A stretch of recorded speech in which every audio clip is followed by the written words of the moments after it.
Plateau Sharon, bonjour.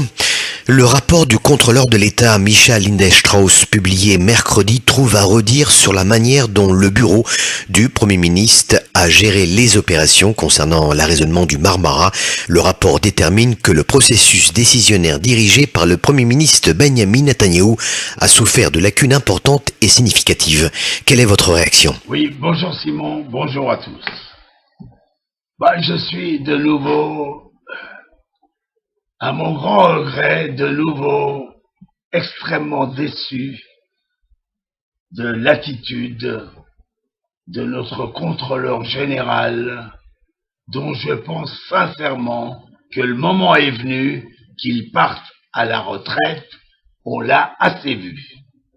Vous savez, dans toute cette atmosphère où actuellement nous nous débattons avec le Premier ministre turc qui cherche à nous inculper et à rendre ceci, si vous voulez, en procédure internationale contre 4 généraux israéliens qui seraient bloqués en Israël, qui ne pourraient pas bouger.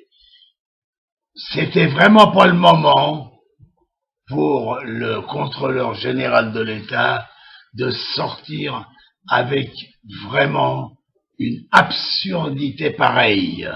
Il n'y a pas de mots, je suis vraiment ahuri que des choses pareilles peuvent arriver dans mon pays. Si on veut remonter à l'opération, voilà un homme, le contrôleur général de l'État, qui vient dire que le Premier ministre et le ministre de la Défense ne se sont pas entourés de conseils particuliers. Je voudrais savoir d'où il vient cela, parce que il n'a pas accès à tous les rendez-vous, que ce soit téléphonique ou réellement en séance, du Premier ministre et du ministre de la Défense.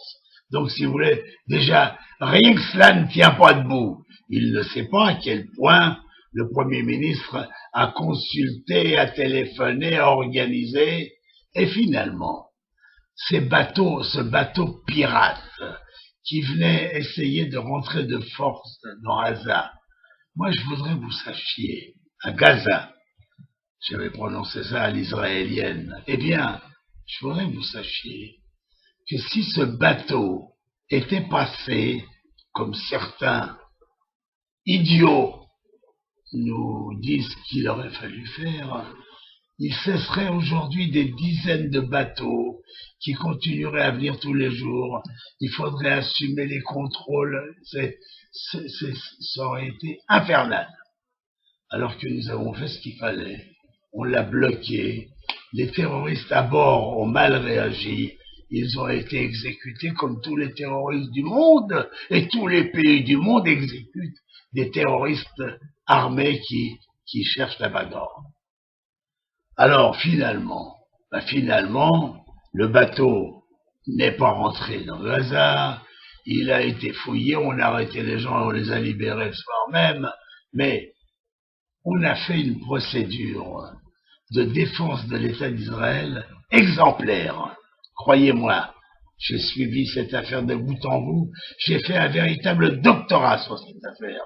Il n'y a pas une faute, tout a été dirigé de main de maître, sans précédent.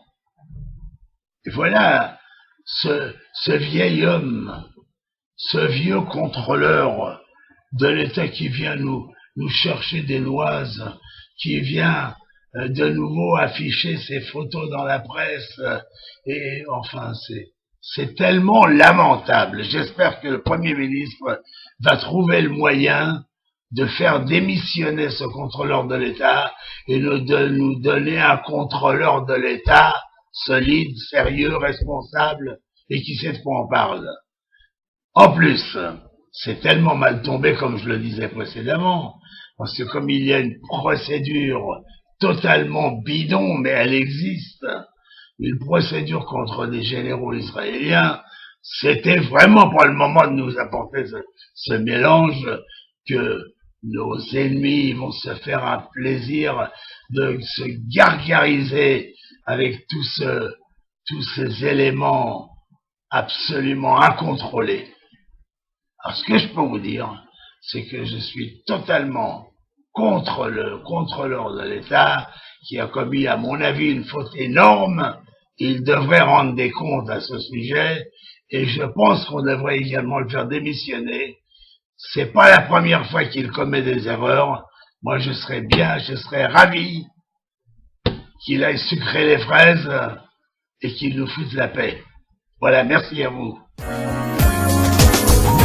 Dizengoff Center, l'espace commercial le plus vaste et le plus diversifié d'Israël. Dizengoff Center, une destination à ne surtout pas manquer lors de vos prochains séjours à Tel Aviv.